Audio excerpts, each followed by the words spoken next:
Okay, welcome back to the third part of our video on how to do the drawing project.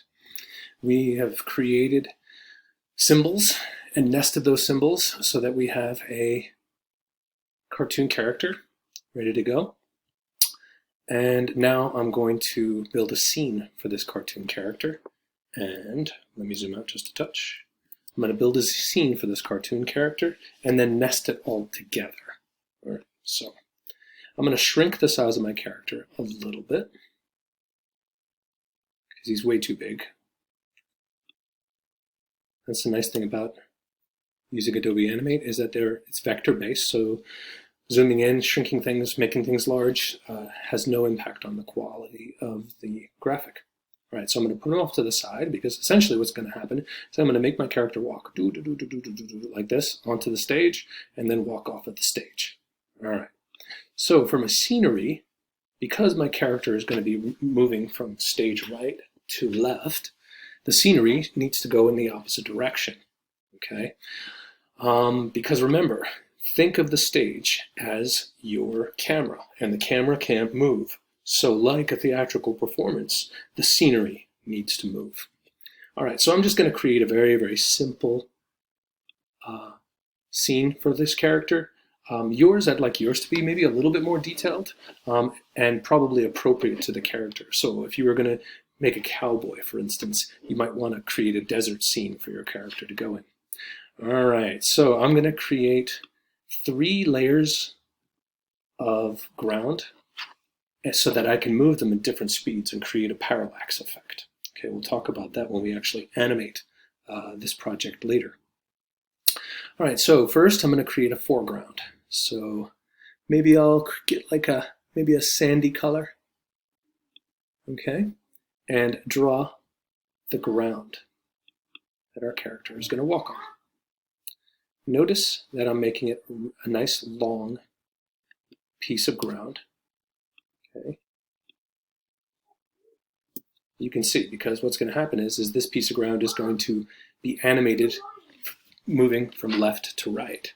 So I want to make the ground really, really long. So Q on the keyboard, and I can stretch it out a little bit more if I want to. Okay. So you can see.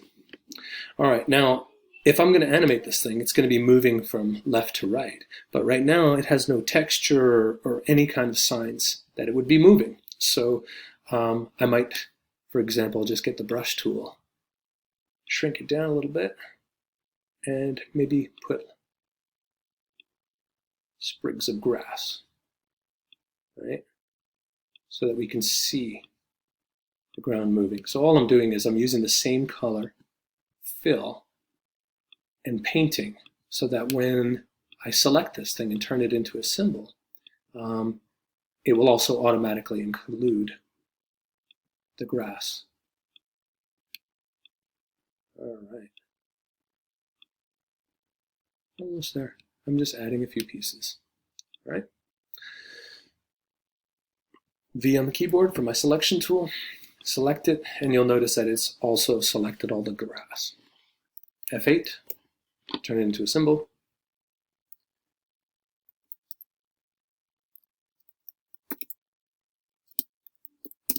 Ground with grass. Okay, so that way it can now be animated from left to right, and the grass will go with it. All right, so I can move that down and out of the way. I'm going to put all these pieces back into place later. All right, so my next layer of ground, I might actually use the same color, but I'll just go for a darker shade of that color. So I'll grab my slider bar and drag that down a little bit to get me a darker shade. And there we go. Yeah, that's kind of cool.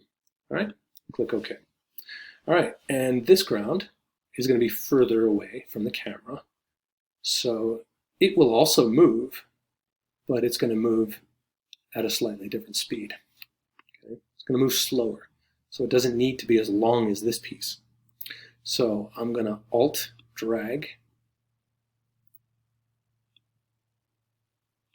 so I can make it look like a hill. Right?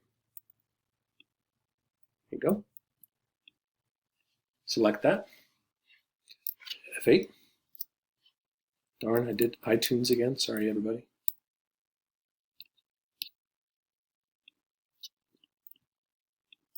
Quit it before it starts jumping at me. All right, so fate, hills, click OK, move that out of the way. And then I might throw some mountains in the background. Again, get my square tool. I'm going to choose a darker color.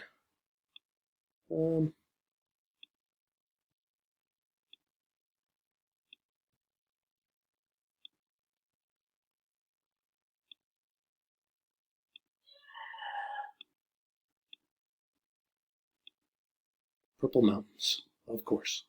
All right, and they don't need to be very large at all.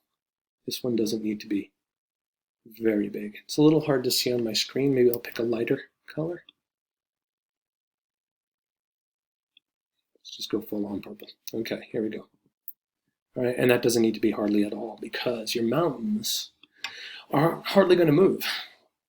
And you'll see in a minute. So let me just pull some points and create, oops, sorry.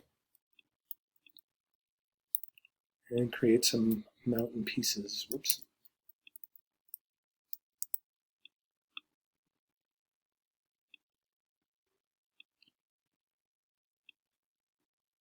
Okay. And then you can draw, if you wanted to put snow caps on them, things of that nature. But this is just the basics, just to show you. Okay, turn that into symbol. Click OK. All right. And now what I'm going to do is I'm going to take my mountains, my ground, my grass layer, and my character. So I'm going to zoom out just a touch, Command minus. I'm going to select all these pieces. And then I'm going to nest them in a symbol called scene.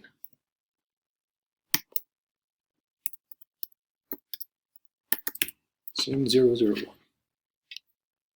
Click OK. Okay. Now I'm going to edit my scene, basically to put things back together. Double click to go inside. Okay, so now you can see I'm inside scene 001. So first thing I'm going to do is distribute everything to layers. Okay, and then arrange my layers. Okay, so mountains are going to be the farthest away, then hills, then ground, and character on top, and I can delete layer 1 because there's nothing on it, as you can see from the timeline. Okay. All right, then I'll put the pieces back into place. So I'll move the mountains, then I'll put the hills, and then in front of that, I'll put the grass layer,